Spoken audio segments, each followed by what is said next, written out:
16절까지 말씀입니다.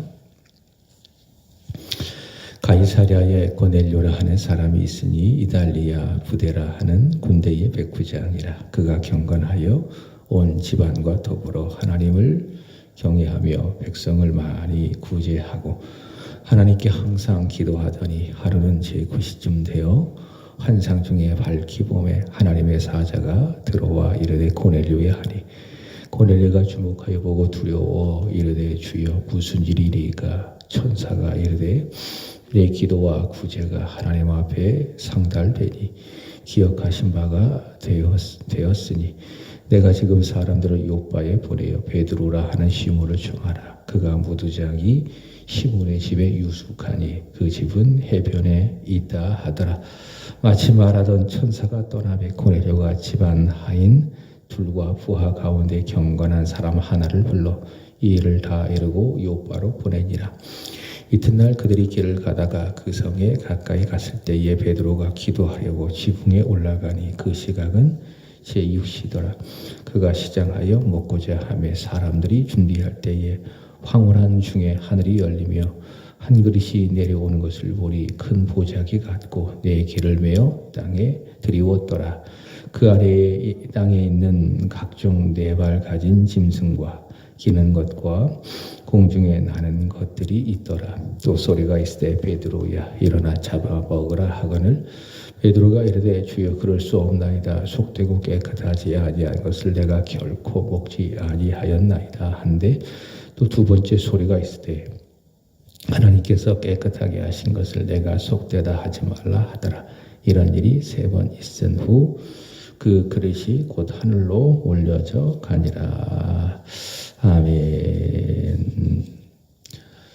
이 사도행전을 이해하는 데에 중요한 말씀은 요절이라고 할 수 있겠지요. 사도행전 1장 8절입니다. 오직 성령이 너희에게 임하시면 너희가 권능을 받고 예루살렘과 온 유대와 사마리아와 땅끝까지 이르러 내 증인이 되리라. 사도행전 1장 8절. 이 말씀 한번 암송해 보시고 또 묵상하시고 사도행전을 읽으시면 좋겠습니다. 자, 주께서 하신 이 말씀 복음이 최종적으로 도달해야 될 지점이 어디인가 하면은 땅끝입니다. 땅끝. 이 복음이 유대인을 넘어 땅끝까지 전파되어져야 한다. 땅끝까지 전파되어져야 한다. 이제 그것이 빌립이 에티오피아 사람 내시를 전도하는 것으로 시작이 됐고, 특별히 사도행전 9장에서 하나님께서 이방인의 사도를 위해서 사울을 부르시는 것에서 또한 시작이 됐고, 자, 오늘 본문도 그렇습니다. 땅끝 전도, 바로 이 고넬료가 복음을 듣고 하나님의 자녀가 되는 이런 것으로 시작이 된다. 이렇게 말할 수가 있습니다. 그러니까 3가지라는 거지요. 에티오피아 내시가 전도를 받은 것, 그 다음에 사울이 예수를 믿고 이방인의 사도가 되는 것, 그 다음에 고넬료가 예수를 믿게 되는 것, 바로 이런 것입니다. 땅끝 전도의 아주 중요한 사건이라 할 수 있겠죠. 자, 특별히 이 고넬료 이야기는 이방인 전도에 아주 중요한 내용이기 때문에 그래서 그런지 누가는 이 고넬료의 이야기, 이 10장, 이 사도행전 10장의 내용을 많이 할애를 하고 있습니다. 자, 어제 베드로는 예루살렘에서 북서쪽으로 한 40km 정도를 가게 되어지면은 루다라고 하는 곳으로 이동을 했죠. 일종의 순회 전도다. 그러니까 예루살렘을 근거지로 하되 복음이 전파된 온 유대 이런 것들을 구석구석 찾아다니면서 순회를 전도했는데 그 중에 하나가 루다까지 가서 복음을 전했는데 거기에서 누구를 만나는가 하면은 8년 동안 중풍병에 걸렸던 애니아를 만나죠. 그리고 그를 일으켜 세움으로 말미암아 그곳에 있는 사람들에게 복음을 전하고 또 루다에서 한 16km 정도 이동을 해서 요빠로 갑니다. 거기에서 어떤 일을 합니까? 도르가를 살리죠. 베드로가 살린 것이 아니라고 말씀을 드렸습니다. 예수 그리스도께서 살리신 겁니다. 예수 그리스도께서 에니야를 일으키고 또 죽은 도르가를 살리시고 그렇게 해서 예수 그리스도께서 복음을 전하는 거지요. 자, 그 요바에서 북쪽으로 한 50km 정도 올라가잖아요. 그 해안을 따라서 50km 정도 올라가게 되어지면은 가이사랴라고 하는 그런 도시가 있습니다. 이 가이사랴라고 하는 도시는 항구를 낀 해안 도시인데요. 해안 도시, 항구 도시인데요. 여기에 로마 군대가 주둔하고 있었습니다. 그 당시 로마 군대는 6천 명이 한 군단입니다. 한 군단은 6천 명, 그리고 100명 단위로 해서 한 대대가 이루어졌습니다. 근데 이 100명 대대의 이 군을 맡고 있는 지휘관을 뭐라고 부르는가 하면은 백부장이라고 부르는 겁니다. 백부장 그러면 100명의 부하들을 이끌고 있는 군 지휘관, 바로 백부장이라고 부르는데 이 백부장 중 한 사람이 누구인가? 오늘 본문에 나오는 고넬료입니다. 자, 고넬료. 자, 2절의 말씀을 보시면은 이 고넬료를 성경은 소개하고 있습니다. 그가 경건하여 온 집안과 더불어 하나님을 경외하며 백성을 많이 구제하고 하나님께 항상 기도하더니. 자, 당시 군인은요, 통상 이 물리적인 힘을 갖고 있었기 때문에 아주 굶주린 늑대처럼 노략질하기에 바빴다고 합니다. 마치 산적과도 같은 존재들이 누구냐? 당시 군인들이었습니다. 자, 그런데 이 고넬료는 그렇지 않았습니다. 경건했다. 하나님으로 충만했다. 그래서 위로 하나님을 경외하고 항상 하나님께 기도했다. 그리고 앞서 베드로가 살렸던 도르가처럼 남을 돕는 일을 항상 힘을 썼던 그런 사람. 그래서 종교개혁자 칼빈은 이 고넬료를 아주 희귀한 사람이다. 그 당시 군인과 같지 않게 아주 희귀한 사람이다. 아주 특별한 존재라고 보았습니다. 자, 이런 고넬료가요, 3절의 말씀을 보시면은 하루는 제 9시, 자, 9시라고 하면은 여기 영어 성경에 보면은 3 in the afternoon 이렇게 이야기하고 있잖아요. 몇 시입니까? 오후 3시. 그죠? 오후 3시. 유대인들이 기도하는 시간인데요. 유대인들이 기도하는 시간인데 항상 기도하는 가운데에 하나님의 말씀을 듣게 되는 겁니다. 자, 5절 그것이 무엇이냐? 고넬료야. 요바에 머물고 있는 베드로를 청해라 라는 하나님의 음성을 듣게 되는 겁니다. 자, 이렇게 항상 기도하고 항상 하나님 앞에 경건하게 살아가고 남을 많이 돕는 이 고넬료에게 응답하시는 하나님을 보니 시편 25편 14절의 말씀이 떠오릅니다. 이런 말씀이 있습니다. 시편 25편 14절 여호와의 친밀하심이 그를 경외하는 자들에게 있으며 그의 언약을 그들에게 보이시리로다. 자, 하나님의 친밀하심을 하나님께서 보여주신대요. 누구에게 보여주십니까? 하나님을 경외하는 사람. 하나님의 친밀하심, 친구처럼 막 가까이 하고 하나님께서 그에게 그의 마음을 보여주시는 여호와 하나님의 친밀하심이 누구에게 보여준다고요? 하나님을 경외하는 사람. 오늘 고넬료처럼 항상 하나님을 경외하고 항상 하나님께 기도하는 그 사람에게 하나님께서는 친밀하심을 보여주신다라는 거죠. 사랑하는 여러분, 하나님을 경외하시기를 주의 이름으로 축복합니다. 소요리 문답에 의하면 하나님을 내 마음에 모셔드리고 하나님께서 내 마음에 계심을 확신하고 그를 두려워하고 그를 사랑하는 거죠. 그게 하나님을 경외하는 것 아니겠습니까? 이게 믿음. 바로 그 믿음이 있는 사람. 경외하는 사람에게 하나님께서는 친밀하심을 보여주신다. 그래서 우리는 믿음, 경외심을 갖고 하나님 앞에 살아가야 하겠지요. 자, 바로 고넬료에게 이런 친밀하심을 보이셔서 그에게 하나님의 마음을 고넬료에게 알려주는 겁니다. 9절 베드로에게도 마찬가지입니다. 하나님을 경외함이 베드로에게 무엇으로 나타났어요?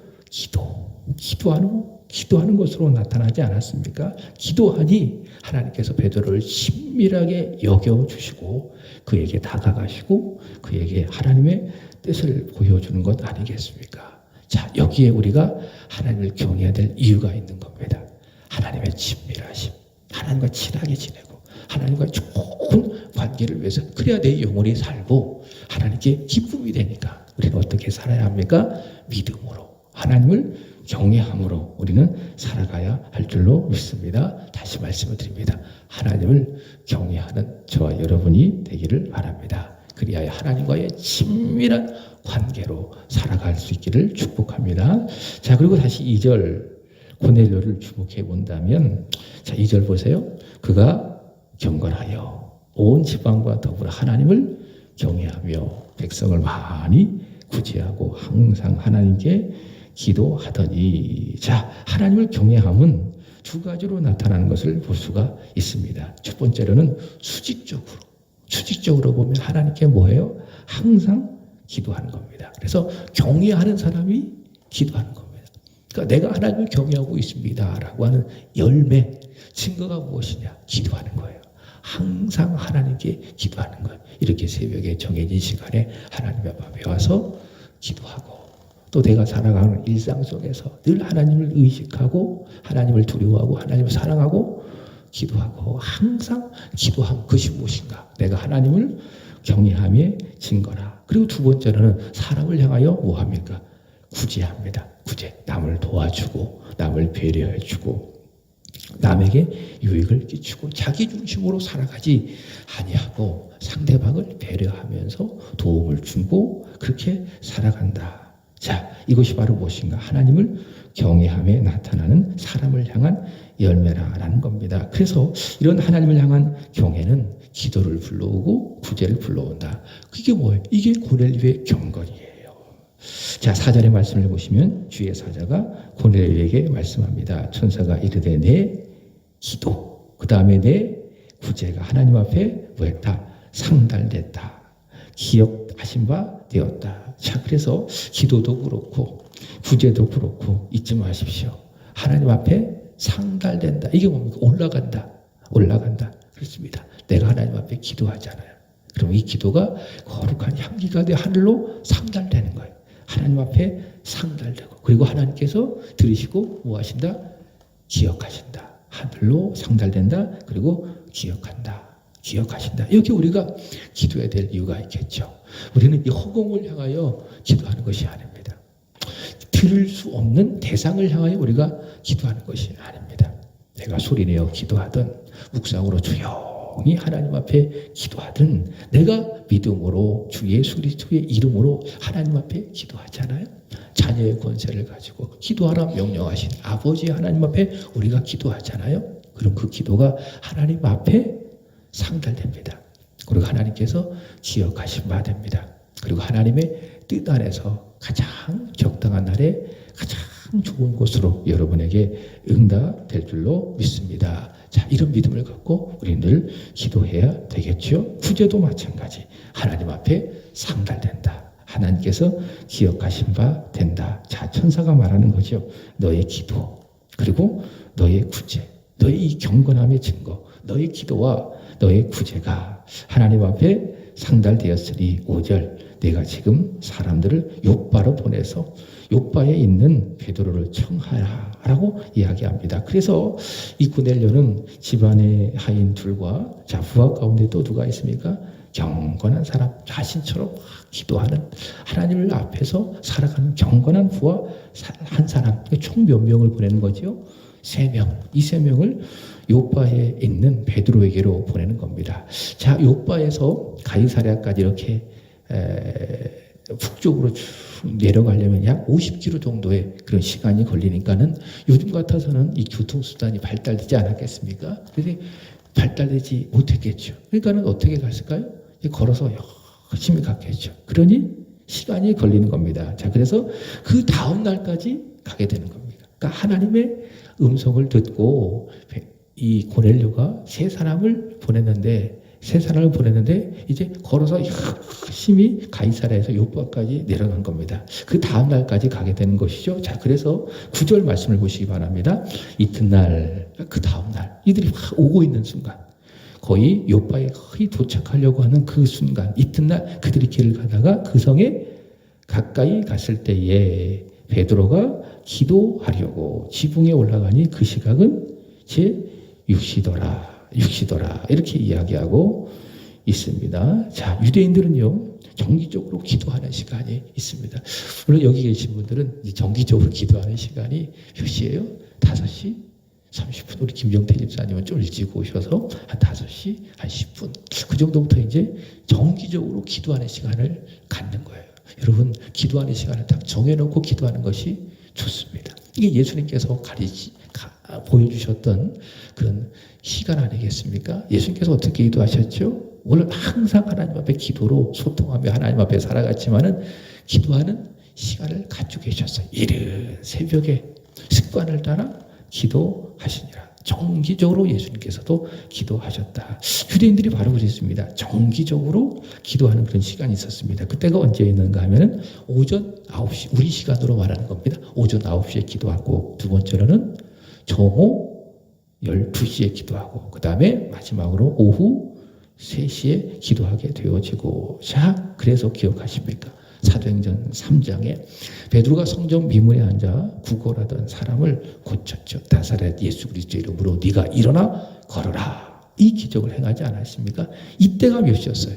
오후 3시. 다시 말해 베드로가 성전으로 가서 기도하는 그 기도 시간이었다. 그래서 베드로가요 성전 가까이 있었으면 성전에 가서 기도했을 거예요. 자, 그렇지만은 오늘 요바에서처럼 멀리 떨어져 있으면 성전에 갈 수 없으니 이제 그 시간에 베드로가 습관을 따라서 예수님처럼 기도하는데 바로 그때가 몇 시냐? 제 6시 정오 12시였는데요. 자, 그때에 하나님께서 베드로에게 말씀하시는 겁니다. 10절의 말씀을 보시면은 여기 황홀한 중에 자, 개혁 성경에는 비몽 사몽 중에라고 이야기하고 있습니다. 황홀한 중에, 비몽 사몽 중에. 자, 이것만 본다면은 어떤 황홀한 중에는 어떤 의식이 없는 이런 상태라고 여러분 생각할 수가 있는데 그렇지 않습니다. 이후에 베드로와 하나님께서 베드로와 나누는 그 대화를 보면은 의식이 없는 상태가 아니라 베드로가 의식이 있는 그 똑똑한 상태에 하나님께서 베드로에게 말씀을 하시는 것이죠. 고넬료에게도 그렇고요. 또 베드로에게도 그렇고요. 하나님께서 이렇게 기도하는 가운데에 환상을 통해서 말씀하시는 경우는 특별한 경우입니다. 특별한 경우, 아주 특별한 경우 하나님께서 기도하는 고넬료에게 그리고 기도하는 베드로에게 말씀을 하신다. 특별한 경우다. 자, 특별히 그 시대에는 오늘 우리가 갖고 있는 것처럼 이 성경이 완성되지 않았기 때문에 하나님께서 특별한 자신의 뜻을 자신의 종들에게 보여주기 위해서 선택하신 방법이 뭐예요? 이렇게 기도하는 가운데에 황홀한 중에 하나님께서 나타나셔서 환상을 보여주시고 직접 음성을 보여주시는 경우입니다. 자, 그러나 오늘날에는 그렇지 않죠. 하나님께서 그런 방법으로, 특별한 방법으로 우리에게 말씀하시지 못하는 겁니까? 않는 겁니까? 안 하시는 겁니다. 왜 그렇습니까? 우리가 하나님의 말씀, 특별 계시죠. 무엇을 갖고 있기 때문에? 성경. 이 성경을 가지고 있기 때문에 어제 요리문답을 통해서 배운 것처럼 성령의 감동으로 기록되어진 정확무한 하나님의 말씀, 내용적인 측면에서도 1600년 동안 40여 명의 저자에 의해서 일관된 내용을 가지고 있는 일관된 내용, 예수를 전하고 있는 정확무한 하나님의 말씀이 있기 때문에 우리에게는 이런 환상이 하나님께서 굳이 말씀하시지 않는다. 이런 환상을 통해서 굳이 말씀하지 아니하시고 어떻게 말씀하신 겁니까? 기록되어진 정확한 특별 계시, 성경을 통해서 말씀하신다. 그리고 청교도들이 이렇게 이야기했어요. 하나님께서 오늘날 말씀하신 수단은 이 성경이고 그리고 이 성경을 해석하는 강단을 통해서 하나님께서 우리에게 말씀해 주신다라는 거예요. 그래서 여러분 하나님의 말씀을 귀를 기울이기 위해서는 어떻게 해야 돼요? 성경을 읽으셔야 돼요. 그리고 목사가 전하는 하나님의 말씀을 잘 귀담아 듣고 그럴 때 우리는 베드로처럼 고넬료처럼 하나님의 음성, 하나님의 뜻을 알 수가 있다라는 사실이지요. 오늘 여러분 말씀을 들었습니다. 아, 베드로가 기도하는 가운데 또 고넬료가 기도하는 가운데 있었던 것처럼 하나님의 뜻이 무엇입니까? 아, 기도해야 되는구나. 항상 기도해야 되는구나. 쉬지 말고 기도해야 되는구나. 습관을 따라 열심히 기도해야 되는 거예요. 이게 뭐예요? 오늘 우리에게 이 새벽에 보여주시는 하나님의 음성, 하나님의 말씀이라는 거예요. 이렇게 우리는 하나님의 뜻을 알게 되는 겁니다. 그러나 이 당시엔 그렇지 않았다. 성경이 없었기 때문에 특별한 계시 가운데에 오늘 베드로처럼 그리고 고넬료에게처럼 하나님의 음성을 들려주신 것이다. 자, 하나님께서는 베드로에게 특별한 환상을 보여주시는데 근데 여기 뭐냐? 11절 말씀을 보시면 큰 보자기가 있었어요. 12절 말씀에 보면 거기에 각종 네발 가진 짐승이 있었습니다. 기는 것이 있었고 공중에 나는 것들이 있었는데 13절에 뭐라고 하시는가 하면은 말씀하시는 겁니다. 베드로야 일어나 잡아 먹으라 라고 하나님께서 환상 가운데 보여주시고 말씀하는 거지요. 자, 그랬더니 베드로가 합니다. 뭐라고 합니까? 그럴 수 없습니다. 속되고 깨끗하지 아니한 것을 내가 결코 먹지 않겠습니다 라고 이야기합니다. 유대인들은요 모세 율법이죠. 레위기 11장이나 신명기 14장의 말씀에 따라서 음식을 먹을 때도 딱 정해놓고 먹습니다. 오늘 뭐 이슬람 교인들도 딱 먹는 것을 딱 정해놓잖아요. 그래서 그들이 먹을 수 있는 음식 또 먹지 않은 음식을 딱 정해서 먹잖아요. 유대인들도 마찬가지. 모세 율법을 따라서 그게 레위기 11장과 신명기 14장에 나와 있는데 먹을 수 있는 음식을 뭐라고 이야기하는가 하면 정한 음식이라고 이야기합니다. 정한 음식. 그럼 먹지 않는 음식을 뭐라고 이야기하는가 하면 앞에 불을 붙여가지고 부정한 음식이라고 이야기합니다.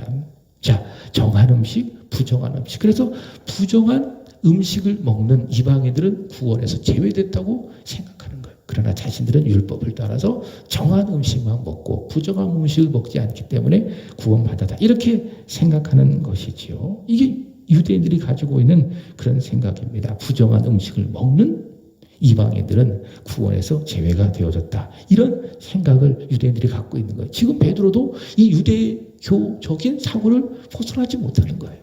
유대교적인 사고를 벗어나. 물론 베드로가 복음을 전하는 사도이고 그리스도이고 기독교인이지만 그러나 그가 출신 자체가 유대교 배경을 갖고 있기 때문에 이 사고를 베드로가 벗어나지 못하는 거예요. 그래서 내가 이 음식을 먹을 수 없습니다 라고 하는 그의 말 속에는 구원은 이방인들에게 이룰 수 없고 오직 유대인들에게만 이룰 수 있습니다라는 유대적인 사고가 이 말 속에 담겨져 있다. 자, 그래서 하나님께서 뭐라고 말씀하시느냐? 이 베드로의 말씀을 들으시고 14절 보시면 두 번째 소리가 있으되 하나님께서 깨끗하다 하신 것을 네가 속되게 하지 말아라. 자, 무슨 말씀인가 하면 이제는 예수께서 오셨잖아요.